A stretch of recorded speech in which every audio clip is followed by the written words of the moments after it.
Welcome to the AFR Saints channel, where we provide you daily content on your favorite team, the New Orleans Saints. Do us a favor and hit that subscribe button. Be sure to leave your comments below and smash that like button. Who dat? As we crawl throughout the offseason, you're going to see tons of comments and commentary, lists and projections, and some of them have merit and some don't. You know, here I like to lean more on Vegas odds makers, sports books, primarily because there is no bias. That, and then I also think it's interesting to look at what computers and other models and metrics say. I'm not quite as interested in the subjective opinions of people who cover the sport, because we all have them, and we can all have them, and they can have merit. They could be right or wrong, but I like to look at things that tend to be objective in nature and to see what computer models may think. What do the odds makers think? Well, ran across one today from Pro Football Network.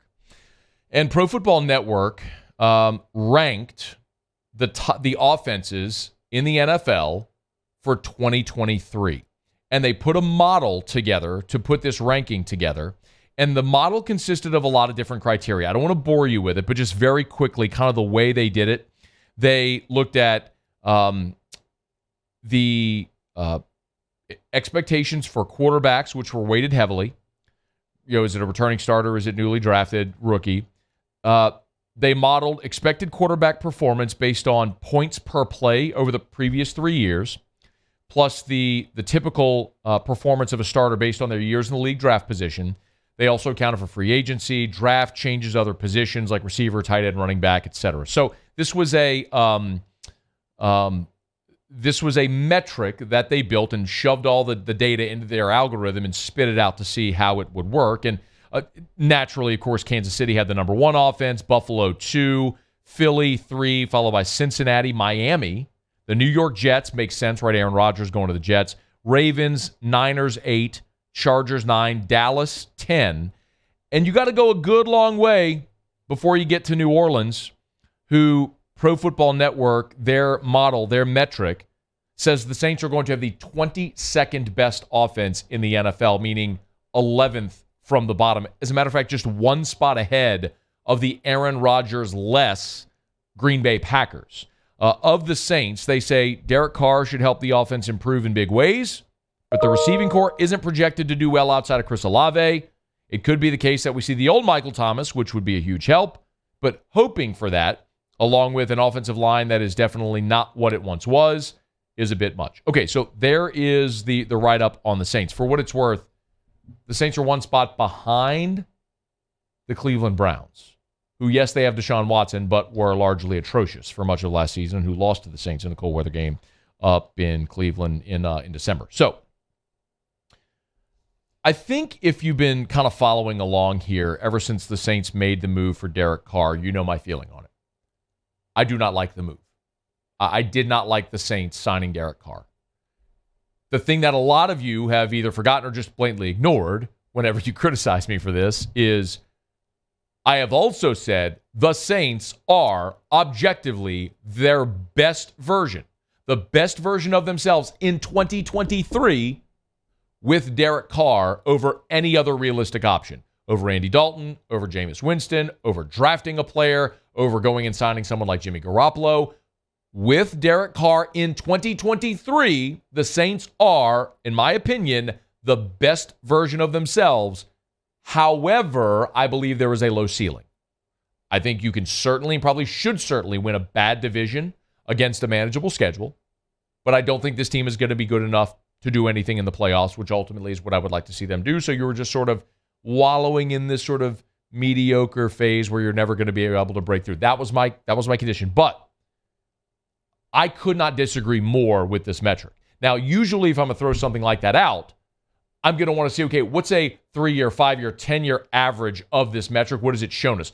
If you want a college football example, one of the things I really like is the blue chip ratio. If you're not familiar, the blue chip ratio was created years ago by a guy named Bud Elliott, and it basically says you have to have more than 50% of your roster made up of 4- and 5-star players. If at least 50% of your roster weren't 4- and 5-star players, You cannot win a national championship. And he's got decades worth of data during this era of the rankings to say that's the metric. Like the team, every team that's won the national championship since they put out the blue chip ratio has had more than 50% of their roster be 5 and 4 stars. So if that's not your roster, you literally have no shot of winning the national championship. So you can look at that and say, here's the dozen and a half teams that even have a shot of winning a national championship, and it holds true every year.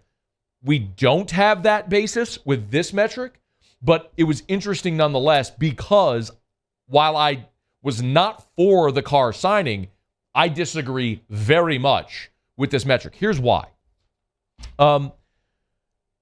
If I asked you,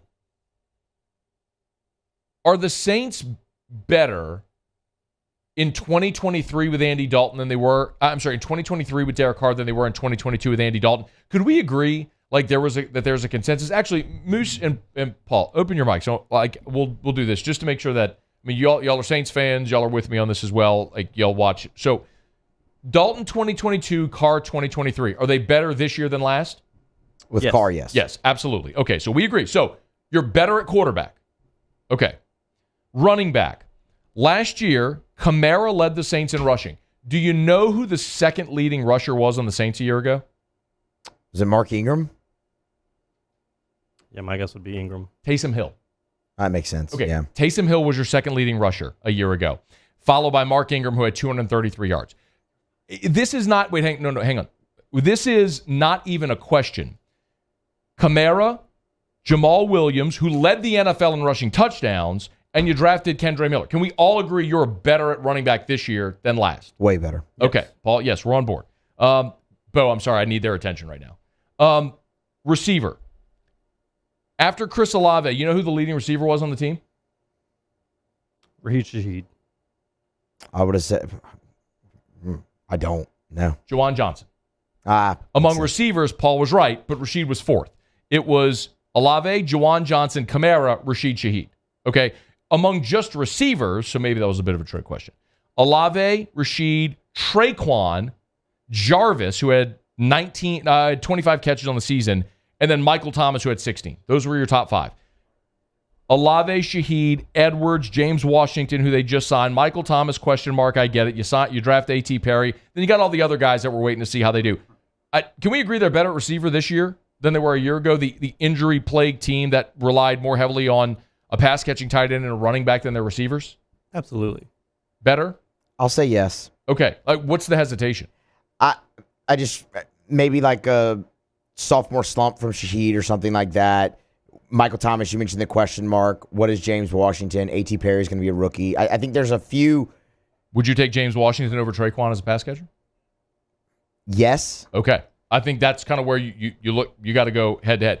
Even if you want to call it close to a push, I'm still saying you're better with on paper. Look, at this point last year, we could have talked about Michael Thomas, come back healthy. Jarvis. I mean, last year at this point, it sounded great. So, but now we know how it looked, and it was bad.